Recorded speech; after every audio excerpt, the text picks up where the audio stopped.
pessoal, vamos para a aula 230. Pressão em líquidos e a lei de Stevin, princípio de Stevin, tá?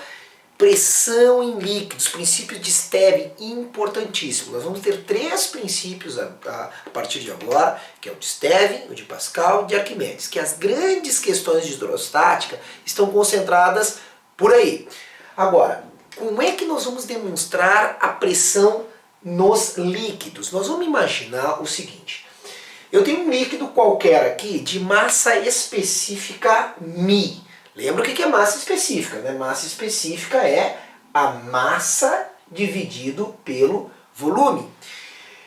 Eu vou imaginar, lembra que a massa específica só depende da substância, não interessa o quanto, se eu pegar um pedacinho de líquido ou todo o líquido, a massa específica é a mesma, tá? Eu vou imaginar para o princípio de Pascal o seguinte: eu vou imaginar, é um negócio meio doido, um cilindro d'água, de líquido, dentro do próprio líquido. Um cilindro de líquido dentro do próprio líquido. Uma porção do líquido, portanto.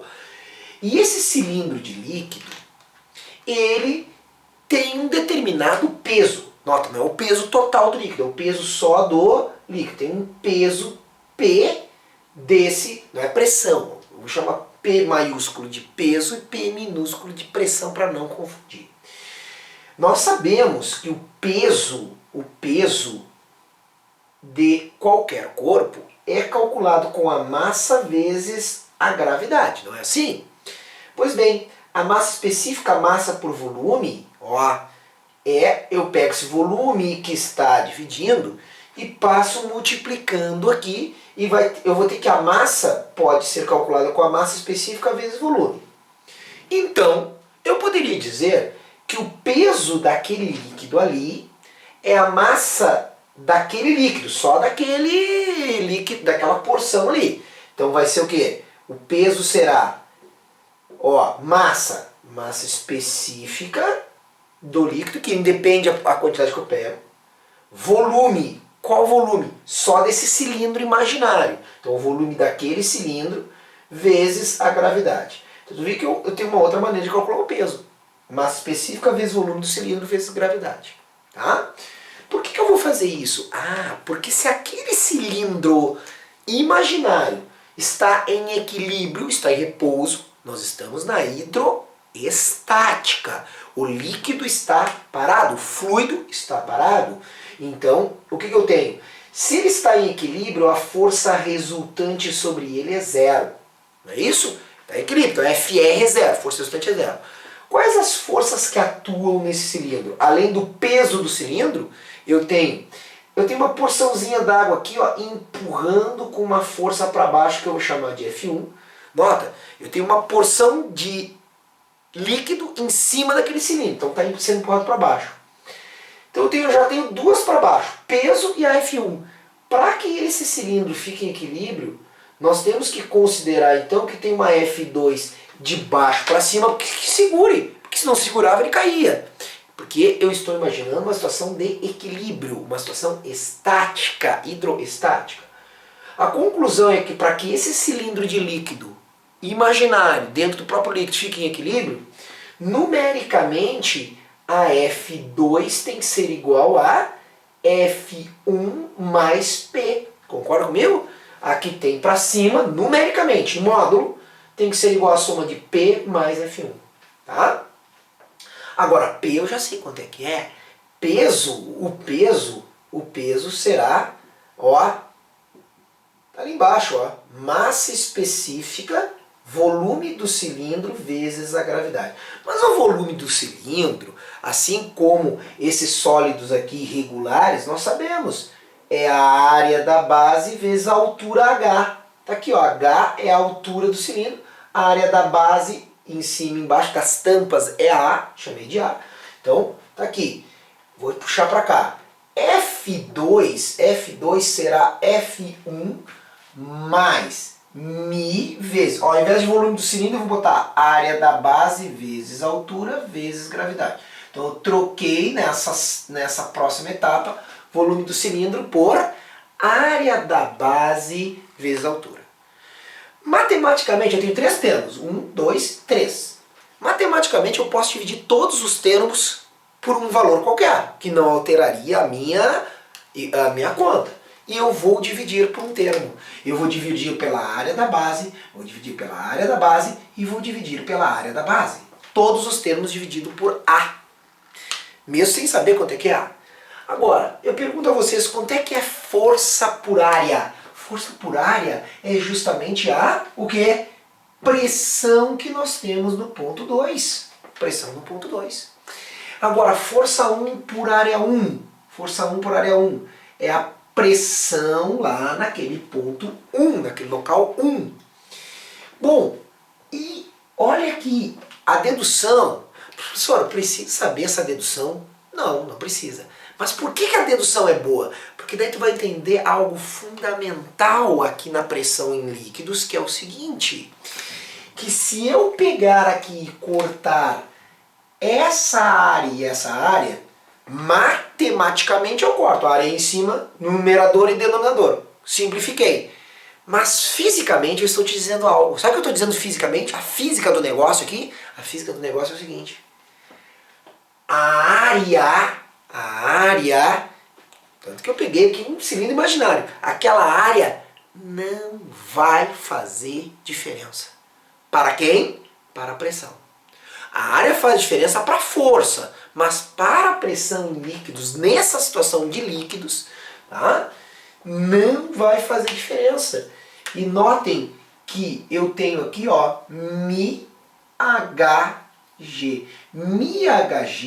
μHg é o acréscimo de pressão que o ponto 2 tem em relação ao ponto 1. Então o ponto 2 tem mais pressão. Quanto a mais? μHg. Então a gente poderia até colocar assim, ó, P2 menos P1. A diferença de pressão entre dois pontos é μH vezes G. H é a diferença, vamos colocar todos os termos ali. Mas ó, H, tinha o ponto 2 a uma certa profundidade. E o ponto 1 a certa profundidade. H é justamente a diferença H2 menos H1, a diferença de profundidade. Tá? Esse P, então, é justamente aquela pressão dessa coluna que é uma pressão de coluna, da coluna de fluido que tem acima do ponto 2. Essa pressão da coluna é o μ vezes H vezes G. Agora, unidades no sistema internacional. Para que essa pressão da coluna seja em Pascal, lembra? Pascal, o que é mesmo Pascal? Newton por metro quadrado. Newton por metro quadrado. Mi, unidade da massa específica, a mesma da densidade. Quilograma, cuida aqui, porque geralmente é dado em o que? Grama por centímetro cúbico. Lembra que eu tenho que multiplicar por 1000 para obter em quilograma por metro cúbico. A altura da coluna tem que ser em metros e a gravidade provavelmente já vai vir em metros por segundo ao quadrado. Cuida que às vezes a coluna está em centímetros. Então, para saber quanto que um ponto tem de pressão a mais do que o outro, μHg. Essa aqui é a diferença de pressão entre dois pontos, μHg. Tá? Interessante, né? Agora, o que vai acontecer aqui? O que vai acontecer aqui? Eu poderia fazer o seguinte, eu poderia ter dois pontos, vamos pegar um exemplo, eu poderia ter dois pontos no fluido numa mesma profundidade. Exemplo 1 aqui, vou usar esse cantinho aqui, porque o exemplo é curto. Olha aqui, eu tenho um recipiente, e eu tenho dois pontos numa mesma profundidade. Por exemplo, se aqui fosse o ponto X e o ponto Y, o que aconteceria pontos numa mesma profundidade? Pessoal, pontos numa mesma profundidade, o H vai ser zero, porque Hx é igual a Hy. A profundidade do ponto X é igual à profundidade do ponto Y. Não interessa, portanto, o local. Desde que eles estejam numa mesma profundidade, eles terão o quê? Aqui, ó, o delta de pressão, Px, será igual a Py. Tá? Não tem diferença de pressão entre os pontos se não tiver diferença de profundidade. Agora, um exemplo interessantíssimo que aparece em muitos vestibulares é o seguinte, outro exemplo, esse aqui foi o exemplo 1, é quando eu pego recipientes diferentes. Então o formato, ó, vou pegar um recipiente todo doido aqui, ó, todo doido. E esses recipientes, eles têm formatos diferentes e a área da base aqui também é diferente, tá? Não precisa ser a mesma área da base. Até vou botar essa área da base aqui um pouco mais larga, essa daqui bem larga lá. E eu coloco o mesmo líquido nos 3 recipientes. Então eu coloco aqui, sei lá, água, e ó, o nível de líquido é exatamente o mesmo também. Então é perguntado às pessoas sobre a pressão 1, 2 e 3 no fundo dos recipientes. Notem que a área do fundo não é a mesma. A área não é a mesma. Contudo, pessoal, o que nós vamos ter nessa situação aqui? Pressão hidrostática depende de área? Não. Do que depende a pressão? Do fluido. O fluido eu disse que era o mesmo da questão. Então, aqui eu ponho água, aqui eu ponho água e aqui eu ponho água. O negócio é só botei recipientes diferentes. O fluido é o mesmo. A coluna de fluido é a mesma? Sim. Tá aqui, ó. H... Aqui H, apesar de ser todo torto, H, e aqui H. Então a coluna de fluido é a mesma e a gravidade é a mesma? Sim. Então a pressão no fundo será a mesma. A pressão P1 será igual à pressão P2, que é igual à pressão P3. Tá? P1, P2 e P3 serão iguais. Agora, a força no fundo não será necessariamente igual, porque pressão é força por área. Então a força é a pressão, apesar da pressão ser a mesma, notem que a força dependerá numa proporção direta da área. Quem é que vai ter mais força aqui? Vamos ver F1. Olha aqui, ó, F2. F2 é a maior área, tá vendo lá pelo desenho que eu fiz? A maior área vai ser F2. Então F2 mais área, mais força, para ter a mesma pressão.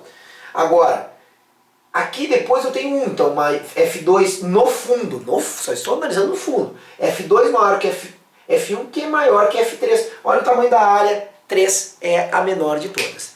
Tá? E para terminar, eu quero aplicar essa historinha aqui, ó. Eu quero aplicar essa historinha aqui para uma última situação. Então aqui temos um exemplo 1, aqui temos um exemplo 2 do recipiente e um exemplo 3, que é o seguinte, eu coloco o recipiente, porque essa expressão aqui, que a pressão num líquido é P2 igual a P1 mais μHg, é a chamada lei de Stevin, princípio de Stevin. Então, o que vai acontecer aqui? Eu posso pegar quaisquer 2 pontos, mesmo alinhados, né? Ó, desde que o líquido seja o mesmo, a profundidade e a gravidade. Aí deu igual. Agora, se eu pegar o ponto 1 aqui na superfície e o ponto 2 aqui. Então, vale? Vale, são 2 pontos do fluido. Agora eu pergunto para vocês, qual é a pressão? O que está pressionando aqui em cima de 1? Nessa situação, P1 será a pressão atmosférica. Nessa situação, P1 será atmosférica. Então, para saber a pressão numa determinada profundidade H dentro do fluido, o que eu faço? Essa pressão ali no líquido, né, será o quê? Será a P1, que é a atmosférica. Então, essa aqui é a pressão no fluido. Muitos chamam de pressão hidrostática ali naquele determinado local. É a pressão atmosférica mais μHg. Então eu posso usar o princípio de Stevin comparando 2 pontos do líquido ou um ponto só. Um ponto só, aqui seria a pressão no ponto 2, ó. Pressão no ponto 2 ali naquele local, tá ali, a P2, a pressão hidrostática naquele local. É a pressão no ponto 1, que é a atmosférica, mais μHg. Tá? Não esqueça, na superfície tem a atmosfera. Dentro do líquido nós teremos um acréscimo de μHg, que é justamente a pressão daquela coluna H ali que aumentou a profundidade. Tá? A aula está encerrada de pressão hidrostática de princípio de Stevin. Até a próxima aula.